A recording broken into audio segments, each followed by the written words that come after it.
నమస్కారం, నేను మీ షణ్ముఖ్. ఈరోజు మనమందరం స్టూడియోలో సీనియర్ జర్నలిస్ట్ డివి శ్రీనివాస్ గారు ఉన్నారు. నమస్కారం సార్. సార్, డివిఎస్ గారు, నీరు పళ్ళ మెరుగు నిజం దేవుడెరుగని సామెత ప్రకారము అసలు ఒకవైపు ఏమో ప్రకాశం బ్యారేజ్ గేట్లది నడుస్తూ ఉంది, బోట్లేమో ఆ విధంగా నడుస్తూ ఉంది, అడ్డపడేసి ఏం చేయాలో కుట్రలు అని చెప్పేసి అంటున్నారు. రెండో వైపు ఏమో దానిని ఆ కుట్రను మరల్చడానికే నందిగాం సురేష్ను వీళ్ళందరినీ అంటే మేయర్ భర్తను అరెస్ట్ చేయడము అని చెప్పేసి జగన్మోహన్ రెడ్డి గారు మాట్లాడారు సార్. అదేవిధంగా బోసిడీకే పదానికి కూడా అర్థం చెప్పారు. మరి దీనిపై మీరేమంటారు సార్? జగన్మోహన్ రెడ్డి ఇలాంటి వ్యక్తిన మేము ముఖ్యమంత్రిని చేసుకుంది. ఈ విధమైనటువంటి పచ్చి బూతులు లైవ్లో మాట్లాడుతుంటే మహిళలంతా తలదించుకున్నారు. మహిళలంతా తలదించుకోవటం కాదు, అసలు ఆయన సొంత తల్లి విజయమ్మే తల నేలకేసి కొట్టుకునే పరిస్థితి. ఆ పదాన్ని అతను లైవ్లో మాట్లాడటం ద్వారా ఇప్పుడు ఇక్కడ మనం మాట్లాడుకుంటే ఈ డిబేట్లోనే వాళ్ళు మన వాళ్ళు ఏం చేస్తారు, బీప్ బీప్ అంటారు. Yes sir.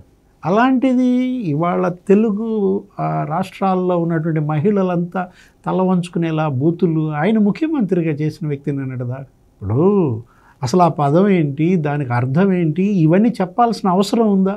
మీరు వచ్చింది దేనికి, పర్పస్ ఏంటి? అసలు నందిగం సురేష్ని పరామర్శించడానికి వచ్చారు. సురేష్ గురించి మంచి మాటలు చెప్పండి.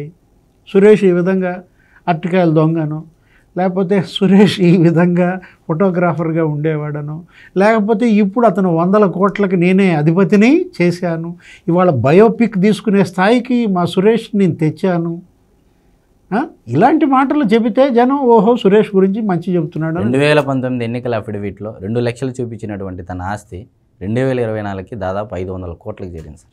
మరి అది కూడా చెప్పాలి కదా సార్ జగన్మోహన్ రెడ్డి గారు. ఇప్పుడు ఇవాళ నందిగం సురేష్ అమాయకుడని అతను అంటున్నాడు. ఏదో తెలుగుదేశం పార్టీ సీసీ ఫుటేజ్లు ఉన్నాయి కదా, వాటిల్లో నందిగం సురేష్ ఉన్నాడు అంటే పోలీసుల దగ్గర అన్ని ఆధారాలు ఉంటేనే కదా అరెస్ట్ చేసేది.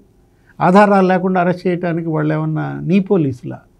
ఇప్పుడు ఇవాళ ఏంటి, ఒక్క తెలుగుదేశం పార్టీ ఆఫీస్లో సీసీ ఫుటేజ్ కాదు, వైఎస్ఆర్ కాంగ్రెస్ పార్టీ కార్యాలయంలో సీసీ ఫుటేజ్ కూడా తెప్పించుకున్నారు, కాల్ రికార్డ్స్ కూడా తెచ్చుకున్నారు. అది ఇది మ్యాచ్ చేశారు. ఇక్కడ ఈ సీసీ ఫుటేజ్లో ఎవరి ఫోటోలు అయితే కనపడ్డాయో, ఎవరైతే దాడులకు పాల్పడ్డారో వాళ్ళంతా నీ కార్యాలయం దగ్గర ఉన్నారు. మరి నీ ఫుటేజ్లో కనపడి ఉంటారు.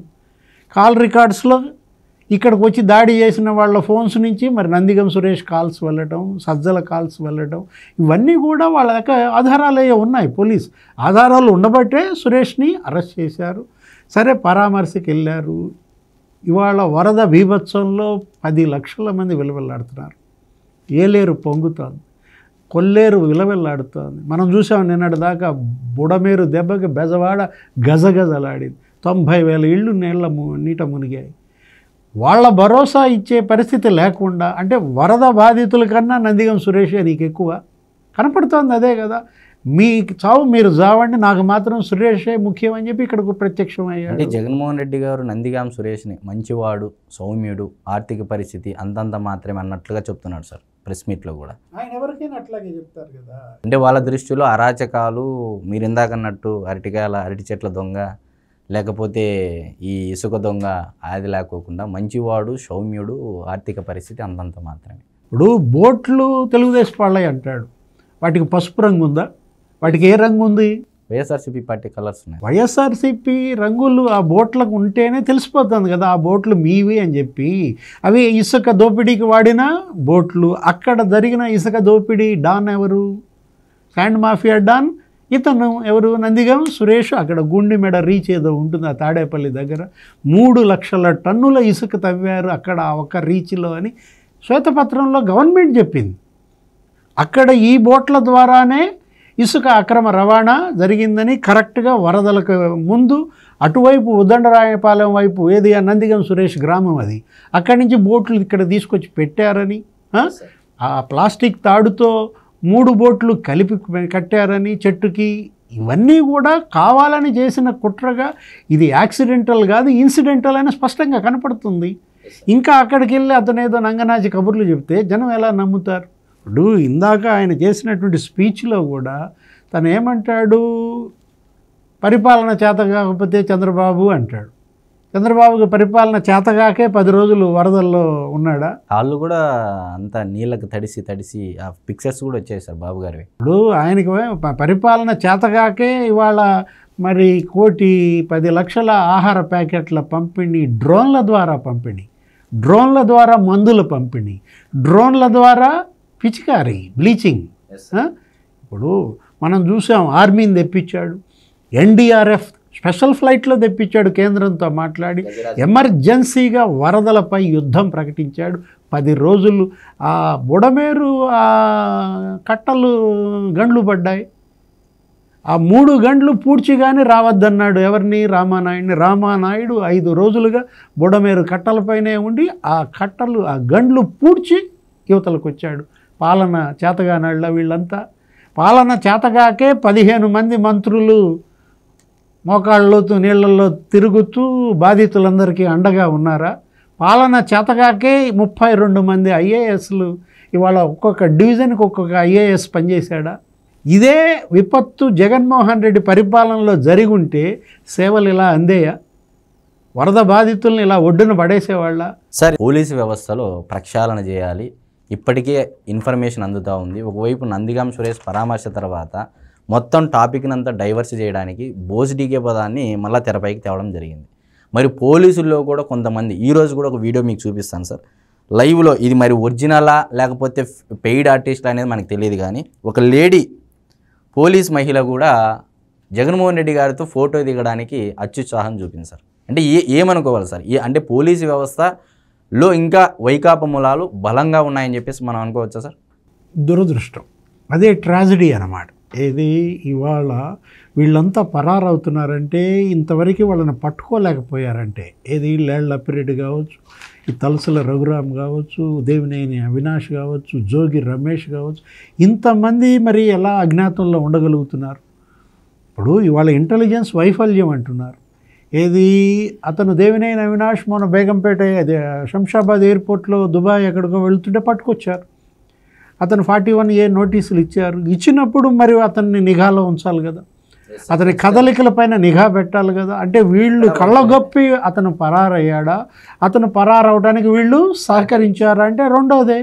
ఏది ఈ స్లీపర్ సెల్స్గా పనిచేస్తున్న వాళ్ళు పోలీస్ వ్యవస్థలు, ఇప్పుడు ఈ ఎవరి సెల్ఫీ ఫోటోల కోసం ఎగబడినటువంటి వాళ్ళు ఇప్పటికీ కూడా ఒక్క పోలీస్ వ్యవస్థే కాదు, అన్ని వ్యవస్థలలో జగన్మోహన్ రెడ్డి కోవర్టులు పనిచేస్తున్నారు.